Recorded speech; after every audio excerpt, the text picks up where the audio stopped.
this country. He is the IT person, and the technology is the tool to live from. So he would like to ask your support, the British support, in technology and legislative support. Yeah, legislative changes support, yeah. Okay, well I think we'll have both. I hope you'll forgive me if I say that amongst all the other things that are being done, you've got magnificent natural resources, and oil and gas and timber and gems and the seed corn of future prosperity. It will be a great thing to develop mobile telephony in your country. And in fact, some of the protests back in 2007 became known to the world's media and world's population because of the internet and mobile telephone images. But simply in terms of the use of mobile phones here, you know, it needs to be, I'm sure you'd agree, hugely extended. In terms of support for your Parliament, there is a role to play for the Westminster Foundation for Democracy and for DFID. But my colleagues and I discussed with Aung San Suu Kyi yesterday, and we will continue discussing further, what we can do, including what the British Parliament can do to support your Parliament. And this will be on my mind, if I may say so, every day from when we go back from here until we deliver some concrete benefits. I don't want to raise expectations. We cannot sign a blank check. We cannot do everything. But with other partners, we clearly can help, and we must help. And I hope you can tell it is my mission, supported by my colleagues, to ensure that in every practical, reasonable way, we do help. Not just moral support, but practical assistance to support and develop your democracy.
In your speech,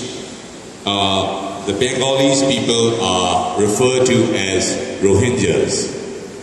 and there is no Rohingyas in this country to her views. And no Rohingyas in this country, what? There's no Rohingyas, according to her knowledge, there's no Rohingyas in this country, but Bengalis. So, and the thing is, why do you use the word Rohingya? That's the first question. And the second thing is about the citizenship law. Every country has their own standards of citizenship. Every country defines what citizenship is. So, in your speech, you said that these Bengalis or Rohingyas, whatever you call it, are to be granted citizenship. Compared to your British experience, how you would handle it if you were in our shoes? Thank you.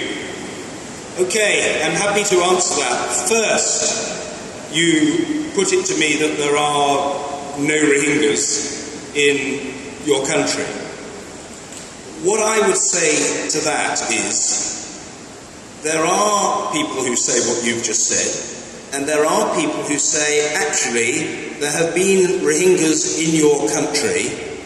for a very long time, certainly going back to previous centuries. And there is a great debate and argument which can go back and forth, back and forth, back and forth. Were they here? Weren't they here? Should they be here? Shouldn't they be here? Do they belong? Don't they belong? The fact is that they regard it, the Rohingyas regard it as deeply offensive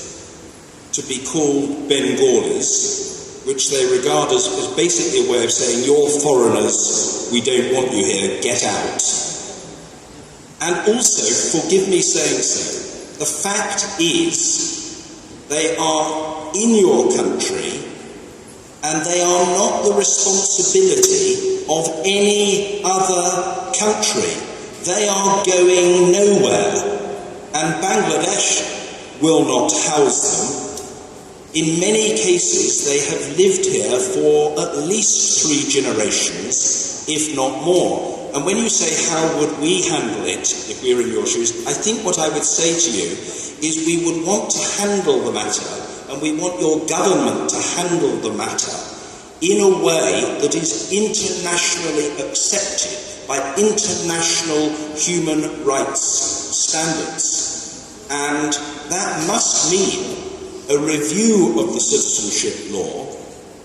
I didn't say, and I'm not arguing, that every single Rohingya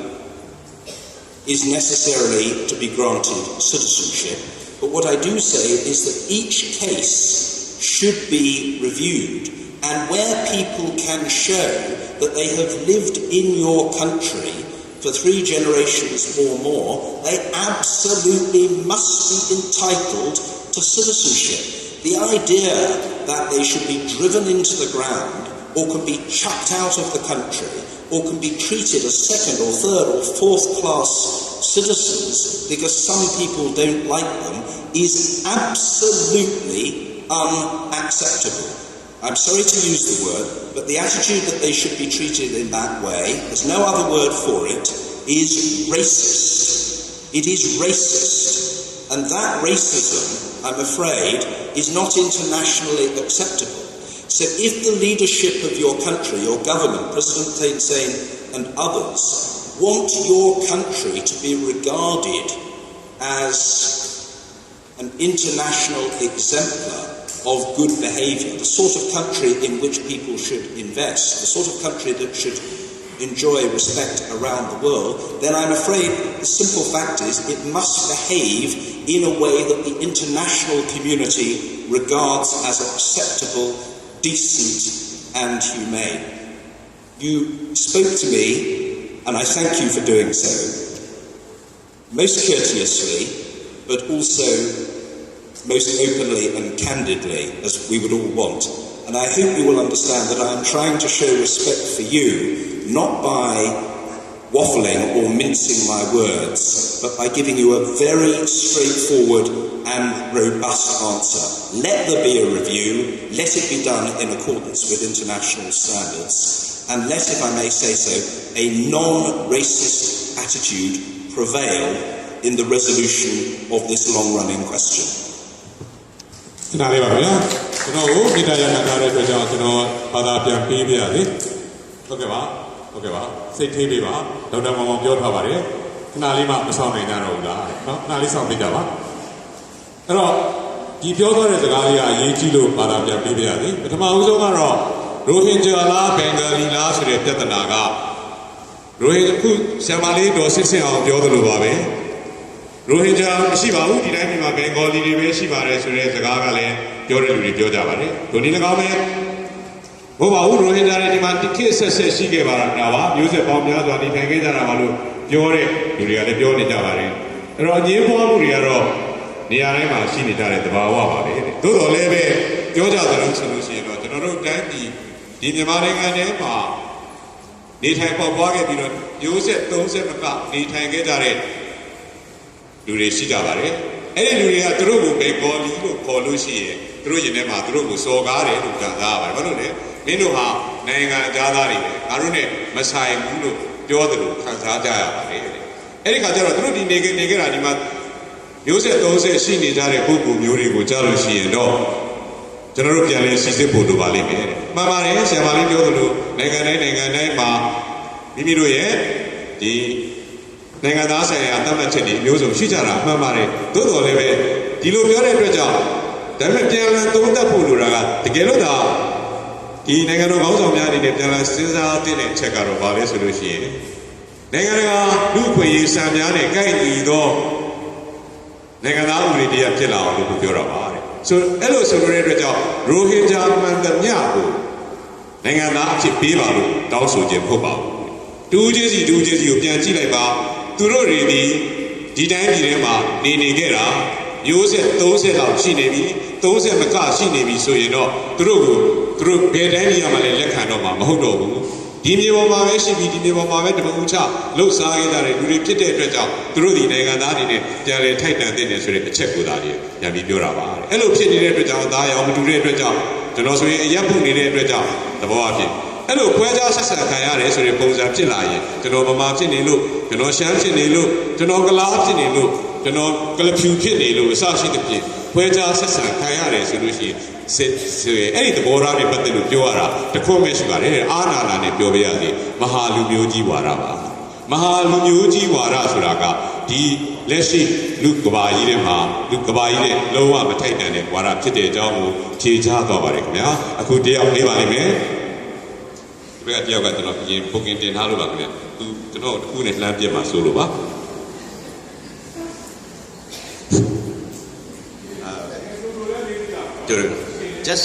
Just a comment and two questions. I'm a former diplomat and now working in the media, Skynet. One comment is, when I worked with my Ministry of Foreign Affairs, my minister said to me that we can choose a friend, but we cannot choose a neighbor. This is very important, I think. So asking that, this is very important comment that my minister mentioned. So I hope you understand that comment. Another one is, since you are an experienced Parliament member, Speaker of the House of Commons of UK, in the World Economic Forum, Aung San Suu Kyi mentioned that our constitution is the most difficult constitution to amend. So in that sense, with your experience, please give me the comments of our constitution, difficult to amend. And the second question, the last question is, you are saying about the human rights, freedom of speech, and democracy, and so many things. It is easy to say, but look at our people, look at our generation, look at the young generation. We need to know about such democracy and human rights, and such things, or the practice of your Western countries. So, to give you an example, the former ambassador of Australia here in those days, they did a wonderful job, that they are not criticizing anything about human rights in those days to our country, but they came here and taught us what is human rights. So I think this is very important for Britain, UK, to teach our younger generation of what is democracy. So the Americans are coming here, and John Hopkins University is coming here to teach us about human rights and many things. So what is your plan for that? Okay. Two short answers. Oh, he's going to translate. Are you going to translate? Did people understand that? Did people understand the question? Some. Okay. You asked about the difficulty of changing the constitution, and that Aung San Suu Kyi had herself said it's very difficult to change the constitution. Yes, it is. As I understand it, and you'll tell me if I'm wrong, 75% of the Parliament is required to support constitutional change. In fact, probably just over 75%, and a quarter can block it. And of course, a quarter of the Parliament is represented by the army. So if the army all stick together to block change, then they could succeed. I hope that the power of persuasion will work to ensure that more than 75% of the Parliament wants to change the Constitution, because unless the Constitution is changed, your democracy cannot come to fruition. And internationally, it will be seen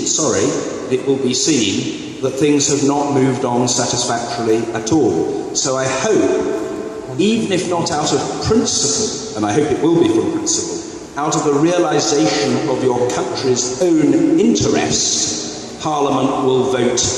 for decisive change, including the right of a free choice as to who will be your next president, with Dorsu having the chance to be a candidate and not subject to this ridiculous arbitrary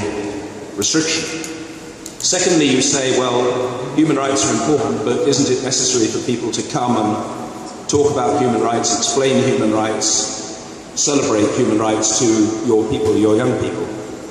Well, reinforcement, I think I would say, is important, and I'm very open, that's why I'm here, to visits of this kind and more visits and exchanges between our two countries, evening scholars, people coming to the UK to study and learn, and people from the UK coming here. But I do think that a lot of your people, if I may say so, a lot of your young people have got a basic thirst for democracy. It may be that the question of how to achieve democratic change is something with which you certainly need help, but I don't think there's much doubt that most of your people want change, because if you ask very simply, what does it mean, democracy and human rights, the right not to be killed or tortured because of your views, the right to stand up for what you believe, the right to organise politically independently of the government, the right to stand for Parliament, the right of different parties to operate. I mean, these are quite simple concepts. How to make them happen effectively, sure, you need help, and we and others must help to deliver that assistance. But I believe that the flame of freedom exists everywhere. The yearning for self-government and for human rights is something that applies, that exists, that can be nurtured in every human heart. And if that's true in my country and around the world, it's true in your country as well.